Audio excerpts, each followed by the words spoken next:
Welcome back for another amazing episode of the third Shield Pokemon Go PvP podcast. Guys, in this episode I have the one and only Ali Luckey. That's right, girls that PvP. So today she's joining us and she's sharing her journey from last season to this season and so many amazing things, including the Stardust hunting, daily routines, Twitch accounts, and amazing way to get to the third position in the world in the Go Battle League. So guys, let's get started. So much for being here on the podcast. I really appreciate for you being here because you are one of the persons that I have learned so much just by you posting your daily battles every day. So thank you so much. Oh, thank you so much for having me. I'm glad to inform and stuff. And thanks to everyone watching. Like, I wouldn't be here without people watching me, so it's awesome. Anyway, yeah, thanks. Yeah, and not only that, but I know that last season in Go Battle League, you also were able to reach pretty high rank, and last season was rough. This season is rough as well, especially what's going on, but you were able to reach to rank 3. So how did that happen? Did you practice a lot, or how was that coming to you? It was completely out of nowhere. So I hit rank 10, well, like the 10th tier or whatever in Great League, and then I was just kind of floating around, stagnant around the 3,000s range. And then one day in Master League, I just kept winning every single battle. I don't know why. I was using my regular team. It was just working really well for one day. I won like 19 out of 20. And then in my last set, I went like, I think 2-3. And I was like, I'm not going to claim my reward right now. I'm just going to see where my name pops up. So I basically played 4 sets, won 19 out of the 20 battles, and I hit that absurd rating. And then promptly the very next day I plummeted. Don't you worry about that. But I got my screenshot, I got that in there, so it was all good. Yeah. Obviously that's a huge accomplishment, and many can just dream about that because again it's huge. But so how so once you get there, but how does someone get into Pokemon Go and then get involved to PvP and get to your level besides, of course, hardcore practicing? Yeah, I definitely had an advantage playing in Silph since, January 2019. So I feel like when GBL came out, people who played Silph definitely had a leg up. They knew about the switch mechanics, the lock-in, the type. Well, everyone knows type effectiveness pretty much because you have to know that for raids and stuff. But really with GBL coming out, it made it really accessible for everyone. So now you can just practice, do your 25 battles every single day, get better every single day, and eventually get to that top level if you're really consistent with it. Because with all those like sets and stuff, that's enough practice, I think, that you need. If you don't want to practice outside, you don't really have to. 25 battles a day, that's a lot. It's going to get drilled in there pretty well. So I'd say just do all your sets every single day and you'll improve drastically with more practice. Yeah. That makes perfect sense. And it's funny you said that everybody knows the typing, but give you one example. So I started out right about, I would say, September, and then they announced the PvP. And then I log in, I know the typings, right? From like the basics from Charizard, Venusaur, that I know. And then I started going to Go Battle League. And then every single time when I faced somebody, I was like, what the hell is that thing? So I had no idea what it is. Yeah. That'll happen. Happen. But practice, it obviously helped me a lot as well. So how did you get involved with Pokemon Go? When did you start? Yeah, I started at the very beginning, July 2016. I was in Europe for when it was dropped, and I didn't have any data. I didn't buy like an out-of-country plan, so I was just using hotel Wi-Fi when I got back, so I couldn't really play for those first 3 weeks. And then I got back, and my friend was like, I was always really big into Pokemon and stuff, so I was super bummed out that I couldn't really do much, and I didn't know how the game worked. It was super confusing, and I was like, this isn't the main series game. I hate it. It's so different. It's stupid. And I got back, and my friend was like, just walk around outside with me, download the app. It's so fun, I promise. So I walked around, and I complained all day because it wasn't like the main series, and I wasn't really having it. But I just kept playing, and she eventually stopped. But I just kept playing, and every single day I got more into it. And I feel like each big accomplishment just further made me addicted. Like I would hatch a Lapras, and then I would be like, oh, whoa, I can't stop playing now. My account is the chosen one with the Lapras in it. Like I cannot stop playing right now. So I just really kept with it. Even after it died out after that summer, kind of, the really loyal fan base stuck. And it's been fun ever since, no complaints. And you said you started in Silph, but PvP was introduced, what, like maybe 2 years ago, right, into Pokemon Go? So Yeah. how did you get involved in PvP? Because that's a whole different story. Yeah, my friends would be like battle for interaction. I'd be like, okay, was that Friends List was out and then PvP came out, I'm pretty sure. So I would just battle people, master, great, ultra, all of it. Like we would have like mass dinners and stuff, and we would all just be battling to see who was good or not. And everyone was kind of at the same level at that point. No one really knew what they were doing. And then finally, when there was a chance to be competitive with Silph, I was all over that. So it was just exciting, and I didn't have any expectations. I didn't expect to be good, but just in other aspects of my life, I'm pretty competitive. So I definitely jumped on the opportunity, and it was pretty fun. Yeah. Yeah, and you're definitely good. Obviously, I've been watching your videos and lots of people watching your videos. So how did that affect you right now? Because you're on Twitch almost every day before the Go Battle League was shut down. So what was like your normal schedule when Go Battle League was up and what it is right now? Yeah, so I used to stream every single day. I've only been on Twitch for about a month, but it was super fun every single day. I have to do my sets anyway. Might as well do it for people to watch. If people want to watch that, by all means, go ahead. I'm here for you.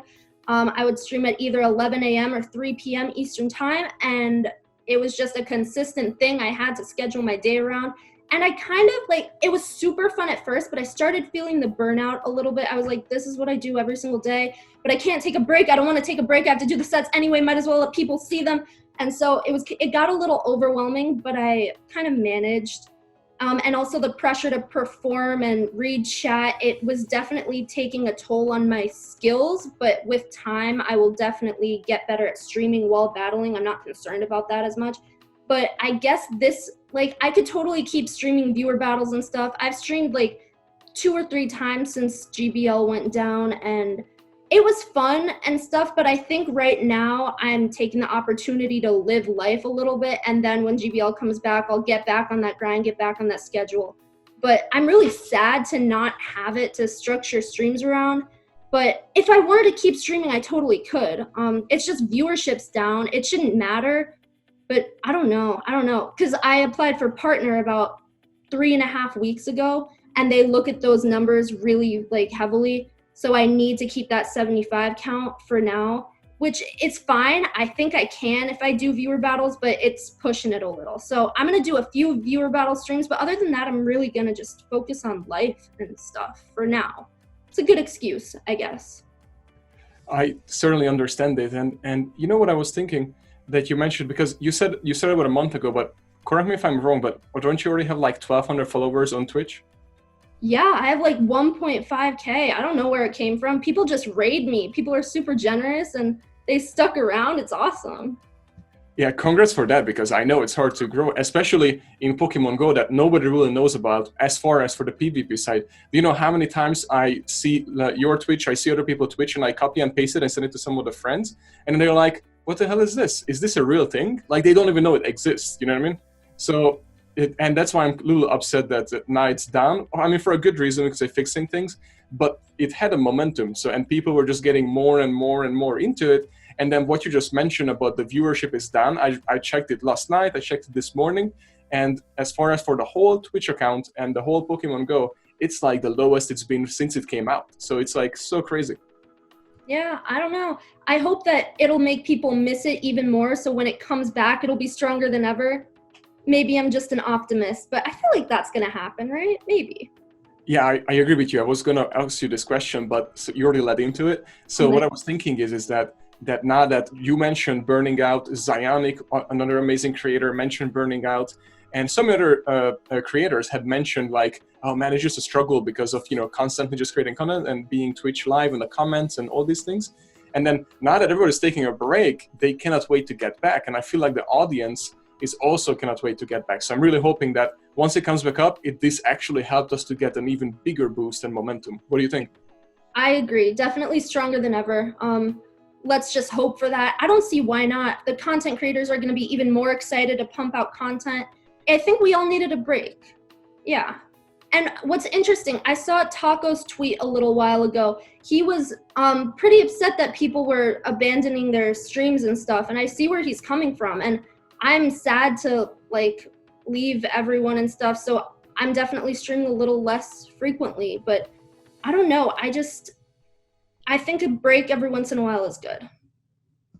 I saw that post too. I know exactly what you're talking about, and no, but it's good that you're doing it and you're still streaming and you have a different schedule and set up. And I mean, there's only, of course, so much you can do. And what I want to ask you is, what was your number one to go team in Ultra League and Great League so far this season? Because you already got up pretty high.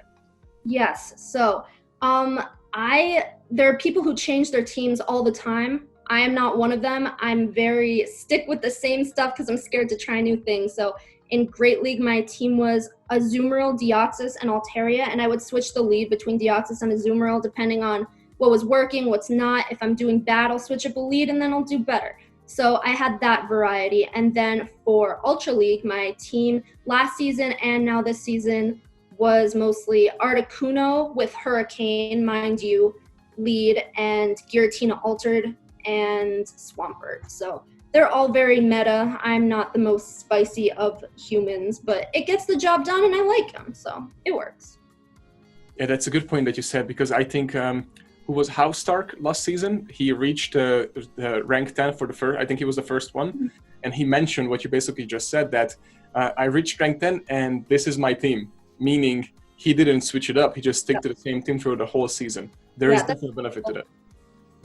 Exactly. And I feel like it does come at a disadvantage if you're streaming your content, because then people know what to expect, which isn't great, but definitely mastering the team, knowing all the ins and outs is the number one way to do well, I would say. Yeah, I feel like even if you just like maybe every other day or just one set out of the 5, you go with like, all right, here's my new spicy team that I want to test out. You guys come watch me on Twitch. That might break your actual like burnout as well, because you have something new to look forward to, and also the audience too. I agree. I definitely agree. I think I want to give that a try. I did kind of do that with Cresselia, Obstagoon, Swampert line, and it was fine and stuff, but I'm always just too concerned about not knowing what I'm doing, especially with a new team on stream. But I don't know. I don't think I'm confident enough in my skills, but I want to try it. I do. Yeah, you obviously it's way more pressure when you're live and on Twitch and everything. But I totally understand where you're coming from and what you're saying. So it's but it might have a good turnout. It might have a burst. There's so many streamers who dunk so much on live, but then they're like, all right, I did it. And then all of a sudden, all the people talk about it too. So there's, ups and downs. Stream. That's what people want to watch. They want to watch the struggles. They want to watch you step out of your comfort zone. So it's definitely a battle between the two of them.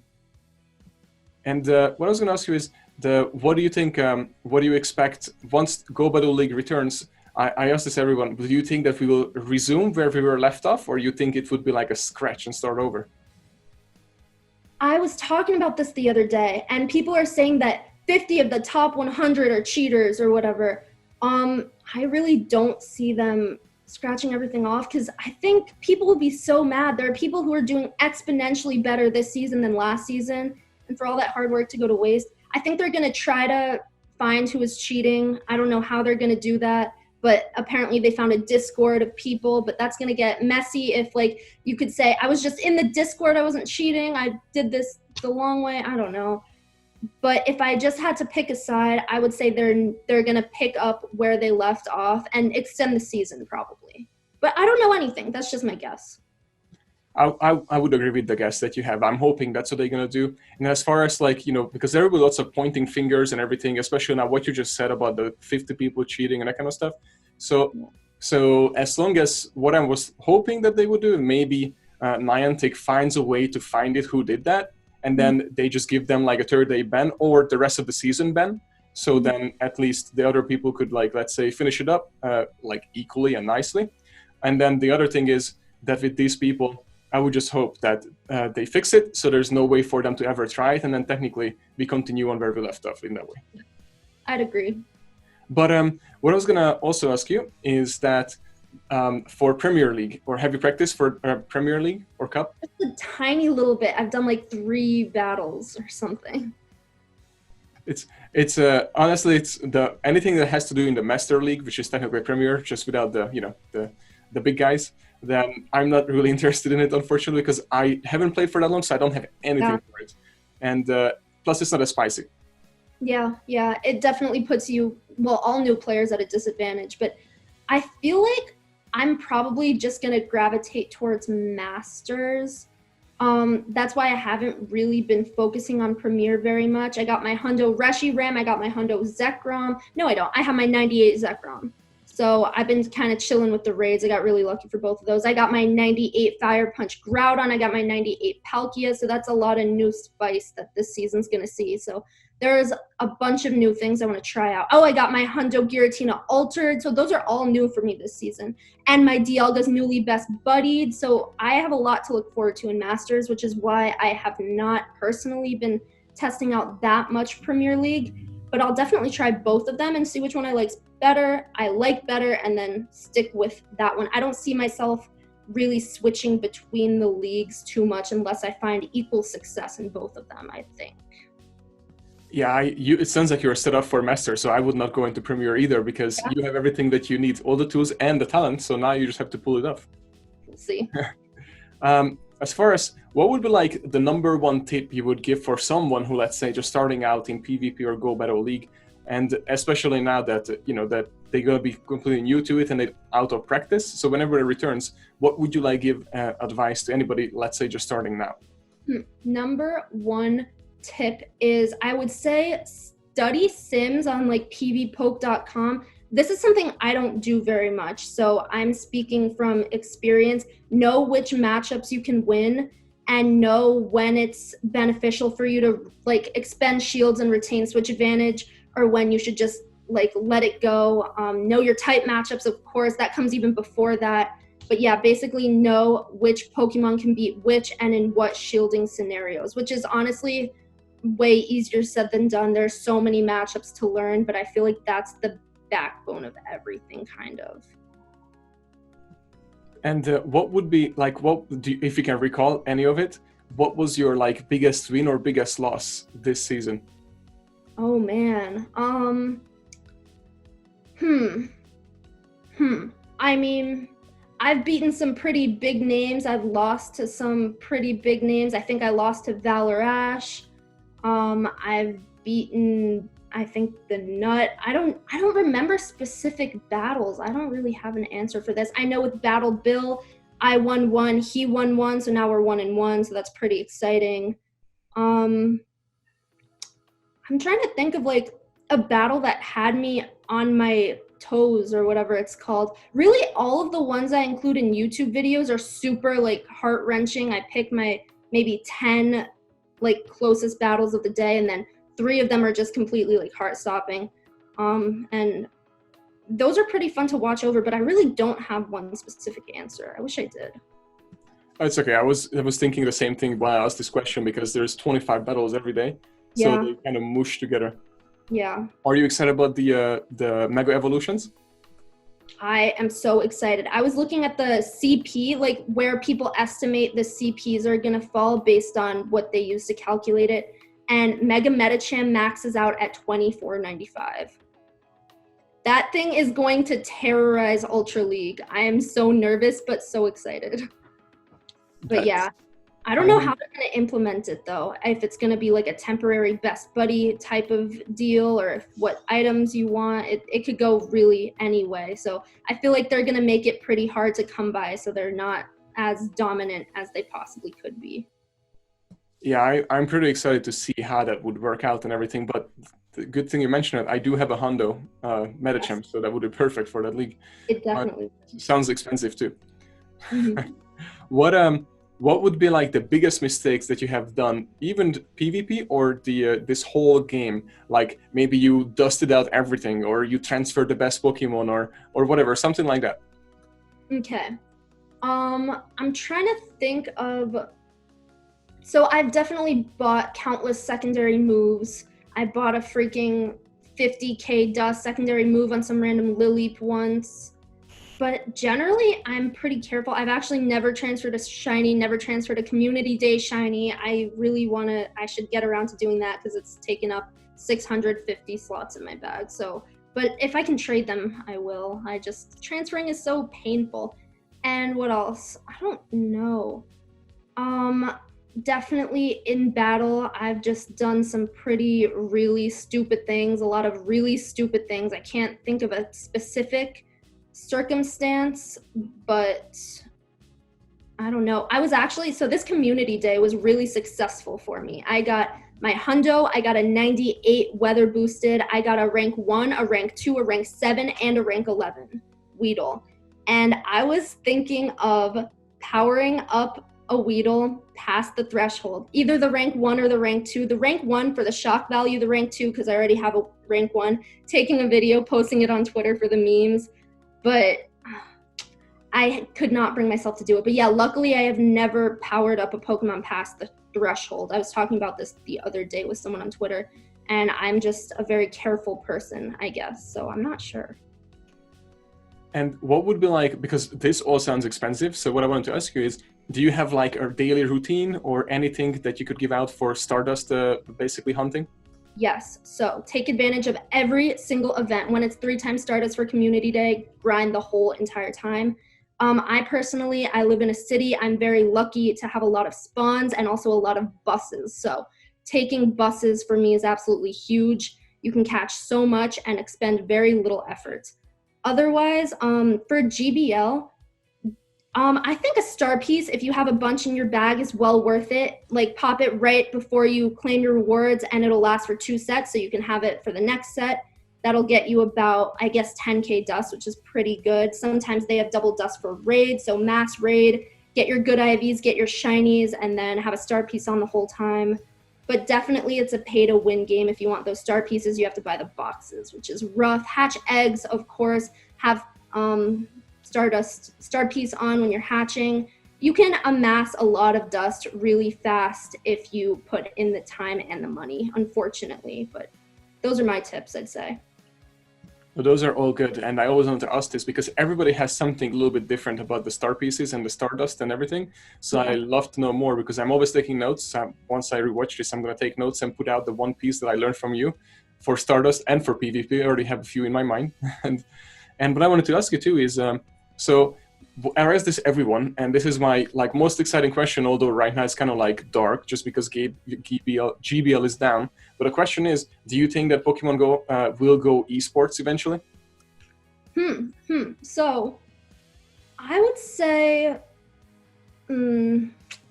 with the current state of the game and all the bugs and stuff and all the exploits, I guess I might just be saying this because of the whole debacle going on right now, but I don't think it's looking super likely. But if the numbers on Twitch, for example, keep growing, if people are still interested in it, if we keep going up, I think it has a shot. I think it does.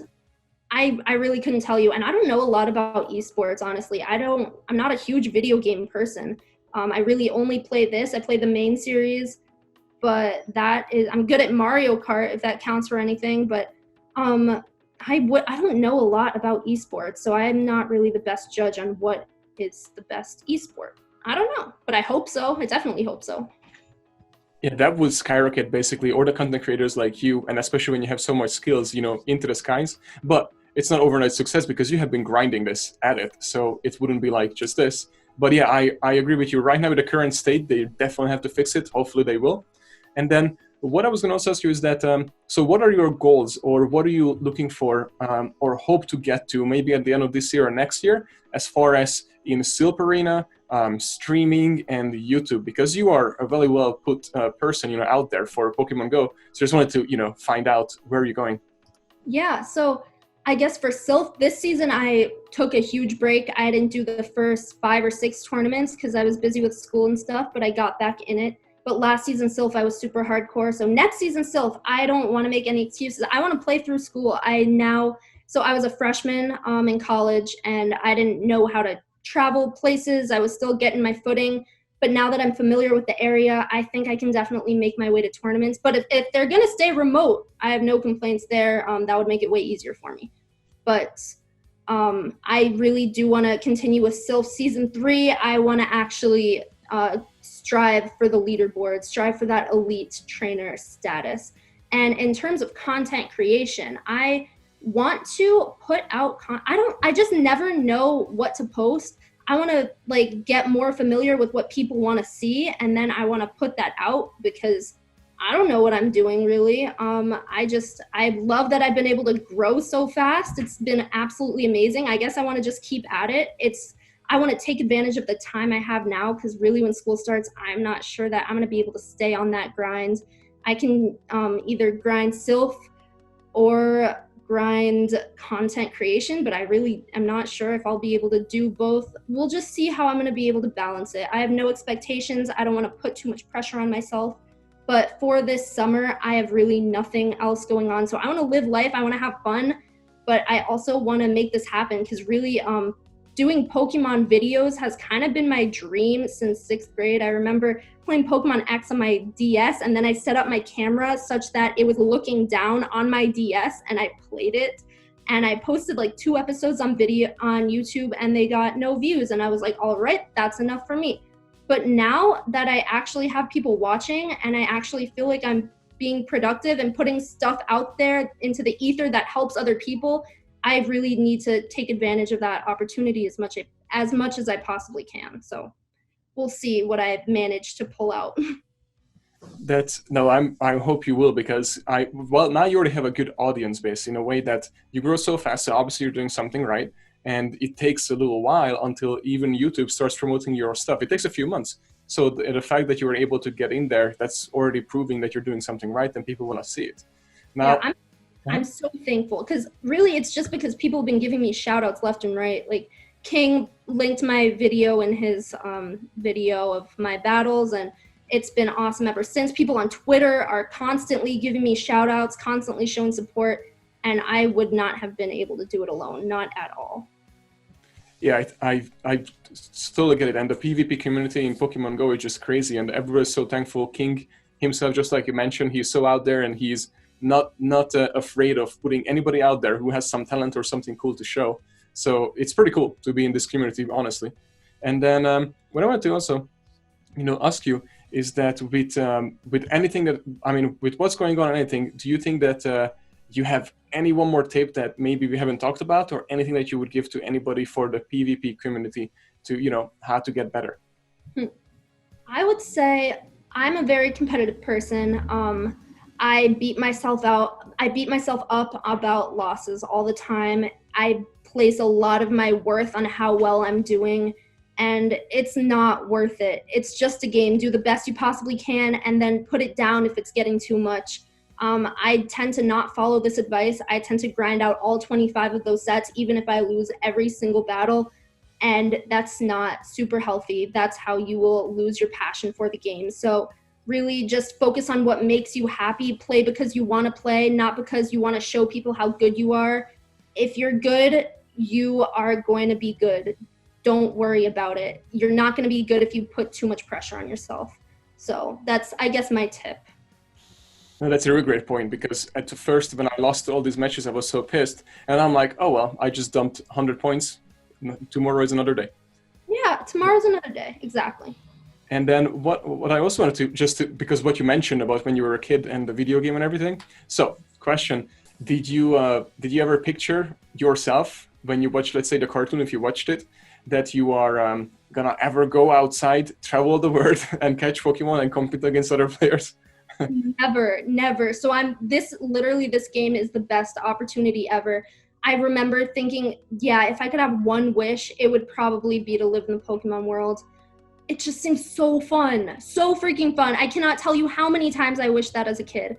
So now that it's almost a reality, it's still in my little rectangle, but that's as close as we're gonna get, I'm pretty sure. So I'm very, very excited that Pokemon Go has made this a reality for all of us. It's awesome. So this little thing I will share with you, because you probably get really excited, but this is just hype. So there's just like information out there with like what I read on the business side of it. So Pokemon Go Niantic basically investing into hiring people that are really into the virtual reality and also they are investing and working with Apple. So Apple comes out with the new reality glasses. So, and they also like talking about like esports and all these things. So what I was thinking and picturing, but this is all speculations, by the way, and reading the business stuff in the journal and everything. But what I might think is that when esports actually launch, that what it will look like is that there, let's say, it's a stadium, just like with all the other games, and then in the middle there's an actual arena, and you're gonna able to see 3D the whole battle, and you're not tapping on your phone. I think eventually you're gonna able to yell out the attacks or stuff like that and stuff like that eventually down the road. But this is like my take on it from what I have read, but this would be pretty cool if it happens. I just got goosebumps. I'm not even kidding. Like, I was sweating in this room. It's super hot, but like, I'm fine now. That sounds so exciting. I hope that happens. Now, that's going to cost so much money. I don't think that's something that really many people are going to be able to have in their homes, but still, that sounds incredible. Or even just watch people battle like that on TV. That's fun too. So I would love to see it go in that direction. Definitely. Yeah, me too, and I'm super excited. So now what I want to also just ask you, where could people find you right now if they want to reach out to you or want to watch your stream? Where can they find you? Yes, so twitch.tv/Ali Luckey, ALILUCKEY, no spaces, and then YouTube. The link is weird, but it'll be linked down below. But you can just search Ali space Luckey. It'll be there. My videos, they exist. Twitter, my Twitter handle is Ali Luckey 11. No spaces, no nothing. And then my Instagram is kind of weird. It is l.emin, like lemon. Anyway, yeah. Thank you so much for sharing it. We'll definitely link it in, guys. Make sure to check her out because her content is amazing. I learned a lot from it, and I actually built some of my team based on your content that you have posted of how you played your team and then how you played against some. So it's definitely very helpful. So please keep it up. Don't get discouraged just because the viewership down that, just because of what's going on. But keep it up. I really enjoy it, and thank you so much for doing this. Well, thank you for having me, and thank you for all your kind words. It has been such an honor. And guys, if you like this video, please don't forget to punch the crap out of that like button. It would mean a lot to us if you could keep hitting that like as much as you can. It really helps us out to bring us more and better content for you.